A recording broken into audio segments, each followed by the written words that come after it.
adalah sebuah metode yang dimana metode itu melakukan sebuah penyelidikan atau menganalisa suatu masalah. Nah, jadi kami dari kelompok Cooperative Learning akan membagi kelompok dengan menggunakan metode group investigation. Artinya mereka dalam suatu kelompok akan bekerja sama dalam menganalisa sebuah permasalahan yang sedang terjadi saat ini.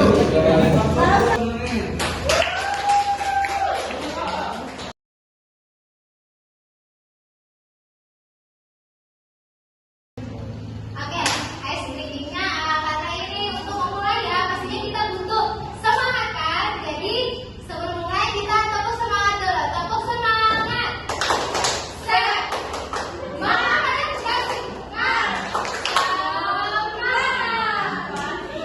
Kelompok kelompok ini. Kelompok kalian yang sudah kompak tuh. Iya.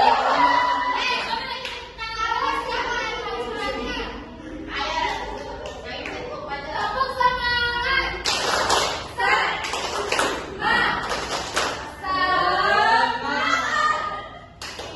Selamat siang teman-teman sekalian. Pada kesempatan ini kami dari kelompok pertama akan mempresentasikan topik kami yang nantinya akan kita diskusikan sama-sama mengenai kelas kita yang tidak dikembalikan. Karena kelas kita yang di mana ruangan satu ini akan dipinjam oleh prodi PJKR. Dengan catatan setelah gedung baru selesai, kelas kita akan dikembalikan. Tapi mengapa sampai sekarang mereka seakan menjadi pemilik dari kelas kita? Bismillahirrahmanirrahim. Jadi apa yang dikatakan oleh Dian Aljara tadi benar, bahwa kemarin ketua prodi pernah mengatakan kalau kelas kita itu sementara di lab, dan ketika sudah jadi dibangun kelas yang baru kita akan dipindahkan. Akan tetapi pada saat kelas sudah jadi atau sudah dibangun, kita tetap di lab. Dan kelas kita yang aslinya katanya kan di ruangan satu itu di sini, tapi ruangan satu dipindah jadi di lab. Jadi kita naik turun, buka sepatu di atas, bahkan dosen juga pernah mengeluh karena naik ke atas. Nah itu saja. Jadi harapan kami kita cuma pengen adil gitu, dimana dari semua prodi itu dapat kebagian mana kelas lama dan kelas yang baru. Mungkin itu saja, saya serahkan kembali ke Dian Aljara. Iya, selanjutnya yang akan menyampaikan pendapatnya adalah Siti Rahman. Jadi benar kata Jihan dan saudara saya Alvan Yustiawan tadi bahwa selanjutnya katanya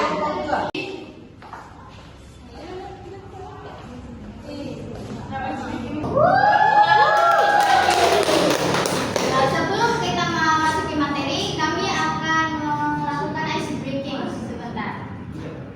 Kelompok 2, mana semangatnya? Ini semangatku. Kasih W, kasih O, kasih W. Wow. Oke, pembahasan pertama akan dibahas oleh Siva Yatul Habibah, teman kami. Oke,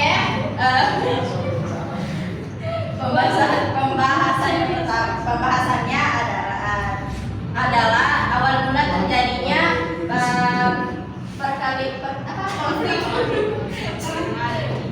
konflik yang ada di Desa Samiri dan Desa Delibow. Awalnya itu personal, tapi lama-kelamaan jadi melebar ke sebuah desa, seluruh desa gitu.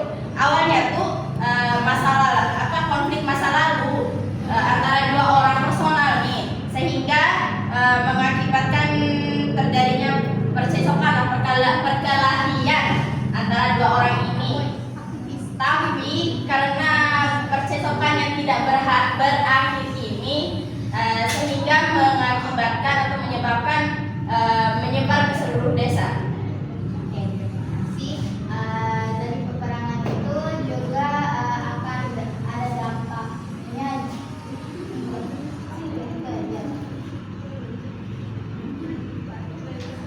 Oke, pembahasannya yang selanjutnya akan dibahas oleh teman-teman Firdatul.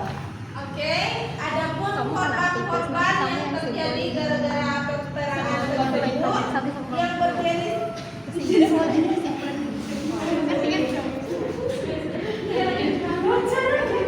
Laki-laki yang berjenis kelamin laki-laki dan pelakunya berjumlah 8 orang. Korban meninggal pas dilarikan ke rumah sakit. Namun dampak dari konflik tersebut yaitu gara-gara permasalahan itu terjadilah pemblokiran jalan di desa, tepatnya di gang kedua desa Samili. Sosialnya yaitu kehilangan nyawa seperti yang dibicarakan oleh teman kita Fija tadi, dan juga pasti ada dampak ekonominya seperti kerusakan infrastruktur karena peperangan yang ada di desa Samili dan juga desa Dadibo tadi. Oke, baik, luar biasa sekali dari pemaparan teman-teman sekalian.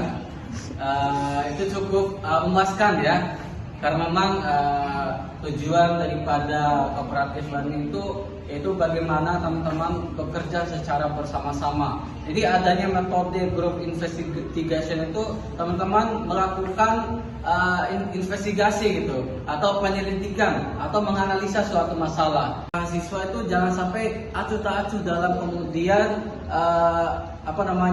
dalam kemudian mengait ya, atau mengambil daripada isu-isu di luar daripada kampus atau isu-isu di dalam daripada kampus itu sendiri. Oke, terima kasih kepada teman-teman yang sudah kasih kesempatan kepada kami. Mungkin itu saja yang bisa kami sampaikan. Kami undur diri. Assalamualaikum warahmatullahi wabarakatuh.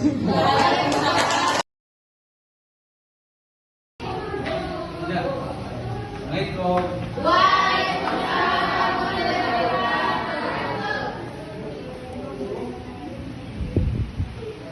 Nanti kita akan berbagi kelompok masing-masing antara perempuan dan lelaki itu sendiri. Jadi yang mungkin selanjutnya akan dijelaskan oleh Karin. Oke, jadi pekan sebelumnya kita kan sudah masuk. Sebelumnya itu kita pakai metode group investigation. Jadi sebelumnya teman-teman itu kan yang mencari permasalahan sendiri, kemudian dijelaskan ke kami kemarin. Tapi kali ini bakal beda. Kali ini kita yang bakal kasih masalah ke kalian dan kalian akan mendiskusikannya. Jadi yang kita pakai metode sekarang itu metode TPS atau Think Fight Share. Dampak AI. Jadi di sini yang mendukung, di sini yang tidak. Ini pembahasannya secara general aja ya, jadi nggak spesifik harus di sini. Oke, waktunya berapa menit? Waktunya 15 menit. Iya, berapa sih? 15 menit. Cukup kan? Cukup.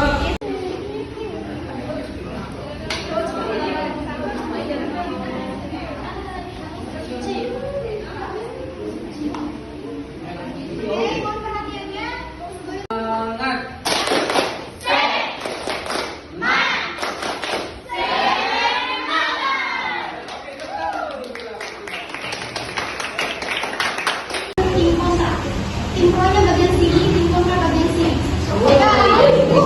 Permasalahan yang kalian. Adapun aturan-aturan yang tidak boleh teman-teman lakukan di saat debat, yang pertama yaitu tidak boleh menggunakan kata-kata kotor. Yang kedua yaitu menggunakan kata-kata yang bisa dipahami oleh teman-teman debatnya. Kalau menurut saya ya, tentang AI ini tuh lebih condong ke positifnya, banyak positifnya gitu. Misalnya dari segi dunia pendidikan itu kan, kalau kita cari materi itu mata kuliah kita tugas atau apa segala macam tuh kan kita bisa pakai AI gitu. Tidak selamanya AI itu ada. Rata orang kan pasti punya gadget kan, jangan cuma kita yang Saya setuju dengan perkataan Yuda tadi karena nggak semuanya itu bergantung pada AI. Karena satu hal, karena kita terlalu tergantungan dengan AI ini, kita akan mulai malas berpikir kritis. Apa sekarang kan udah minim kesadaran, baca buku aja sekarang udah jarang. Terus kita semua tidak bisa dipungkiri sudah menggunakan AI dan berbagai teknologi di internet itu sendiri. AI itu kan berkembangnya baru-baru ini, tapi AI itu hanya program fasilitas terbaru, sedangkan program lama itu belum ada di AI. Coba lihat, itulah buku. Mempermudah yang merugikan. Karena dengan adanya AI tadi, seperti yang kamu bilang, kita zaman sekarang itu pasti malas membaca buku dan itu dampak negatifnya. Salah satu dari dampak negatifnya apa yang kamu bilang tadi, tanpa kamu sadari. Baik, mungkin itu singkatnya kami dari kelompok cooperative learning yang menerangkan bahwa dampak daripada AI itu sendiri, supaya ini bertujuan teman-teman supaya teman-teman itu mau berpikir kritis gitu, dalam melihat